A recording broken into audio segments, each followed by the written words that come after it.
Good morning, True Church. This is a $100 bill. And know that we'll be getting these stimulus checks hopefully back soon, many of you, and many of us will be receiving those from the government. So you might think it's quite stupid for me in the midst of our economic downturn to burn this. What do you think? Do you double dog dare me to set this on fire?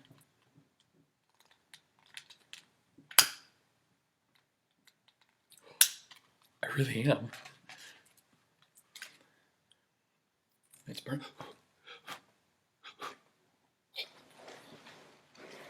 It's okay. I think everything's good. All right. I was just messing with you.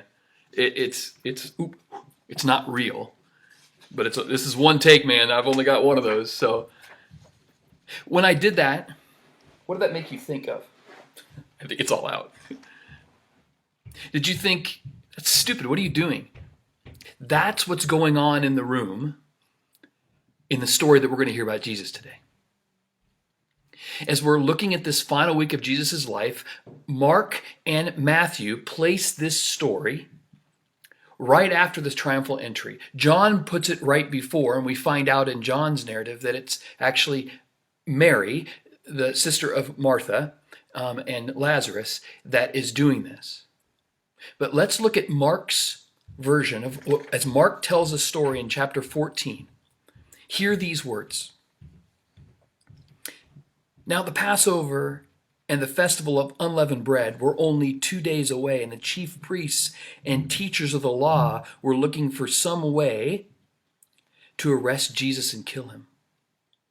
But not during the festival, they said, or the people may riot. While Jesus was in Bethany, reclining at the table in the house of Simon the leper, a woman came with an alabaster jar of very expensive perfume, made of pure nard. She broke the jar and poured the perfume on his head. Some of those present were saying indignantly to one another, "Why this waste of perfume? It could have been sold for more than a year's wages and the money given to the poor." And they rebuked her harshly. It's directed at her. "Leave her alone," Jesus says. "Why are you bothering her? She has done a beautiful thing to me. The poor you will always have with you, and you can help them anytime you want, but you will not always have me. She did what she could. She poured perfume on my body beforehand to prepare for my burial. Truly I tell you, whenever the gospel is preached throughout the whole world, what she has done will also be told in memory of her." They were indignant. They were furious that she would do something this ridiculous. They were not expecting. But let's pause for a moment. Jesus is lonely in this moment, and this is why. Jesus knows he's going to die in a few days, and he's the only one that is getting this. He's been speaking about it. His closest friends are there. I wonder if some of you have maybe experienced this, or maybe you've carried this this sense of cancer that you have quietly, and you're in other rooms and people are talking and things like that, and they're just going on, and they're just completely missing what the real reality of an under situation is for you. Well, in this moment, only Jesus and Mary, this woman that's unidentified in Mark, knows what's going on. They get what's going on. They get amongst all the stuff, all the fanfare and everything else that's going on, Jesus' popularity, everything else. They could see and they could understand the situation clearly. She worshiped well because she had God's sight. It looked wasteful to everyone else. It looked ridiculous, maybe even, but it was offered to Jesus, and he received it. Sometimes if you've gone into different homes and different cultures, there's different types of traditions as you enter the home.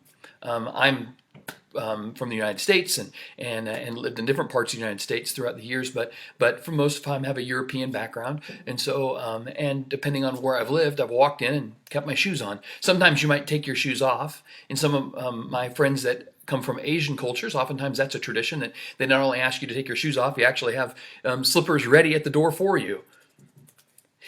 This cultural thing where she anoints his head with oil is something that was traditional at the time. It wasn't out there. It wasn't that part wasn't so crazy to them. It was the expression of it.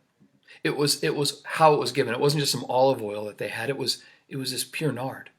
It was this costly thing that she could give, and she gave it irrevocably. You can even see the verbs in it. When she breaks it, the way in which it's broken, it's giving all to him, all to Jesus in this moment. It's pouring. It's not saving some back for another time. And even the way that these words put them together and describe this, we know it's extremely expensive perfume. Like it's at least a year's worth of wages. Do you have anything in the home? Like, do you have something that would be like maybe a grandmother's wedding ring or that has a diamond in it or something? Some jewel or something that would be a year long of your wage. Take that into consideration. That's more than $100 bill. That's what's going on. And people at that time are saying, there's poor among us. It's our tradition during the Passover to give more to the poor. What are you doing? This is ridiculous. And yet she saw that Jesus was dying. Jesus and her were the only ones in the room that knew that he was moving closer and closer to death. It was an act of worship. She saw clearly because she had God-given sight to see and hear what Jesus was about and what God was about. It was exceedingly amazing and surprising. And it was this wasteful, beautiful act of worship. If you look at what the text says, it says that as she was giving it, she was criticized by so many people. And it actually, the way the text is, it's directed at him. They're angry at her for her stupidity, supposedly. And yet Jesus defends her. Leave her alone. And he says she's done a beautiful thing. I wonder what big and small things might be given today. I wonder what acts that may be seen as wastes of time, or maybe this time they're not wastes of time, that maybe they're acts that you can do specifically that express love to Jesus in your own particular context. Maybe you don't have a diamond to give, maybe you don't have, but maybe you're excellent seamstress. Maybe he or she, whoever I'm speaking to, has an ability to sew well, and you might be able to sew masks in places for people that need them to cover their faces during our pandemic. Maybe there's other creative ways that you might be able to offer love to God in this moment.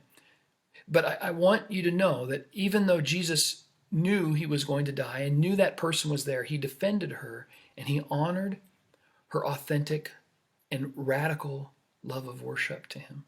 It was this self-giving love that she had already experienced through Jesus. And so out of our deep places of expressing these things, whatever it might be, burning a $100 bill or giving a $100 bill away, or doing whatever you need to do that might be costly to you, that might be this beautiful expression of love to Jesus. I think it opens his face. I think it smiles. I think he smiles and receives it boldly, beautifully.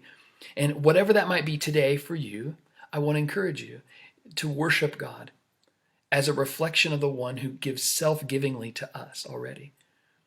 She's reciprocating back what she's already received from God through the person of Jesus. What is today, in the midst of our pandemic, in the midst of being maybe isolated and our rights have been shrank in some ways that you may never experience before, in the midst of this isolated space, I wonder if there's an expansive way of worship that can happen with you and me in creative ways, offering what we have. She did what she could, is what Jesus said. What can you and I do as an act of worship, even if it doesn't make a sense to anybody else today, but might be received rightly and beautifully by Jesus? Thanks for being here this morning, and I pray that this text opens up new vistas for you to respond to the grace of God in lovingly and radical ways today. Grace and peace. Bye for now.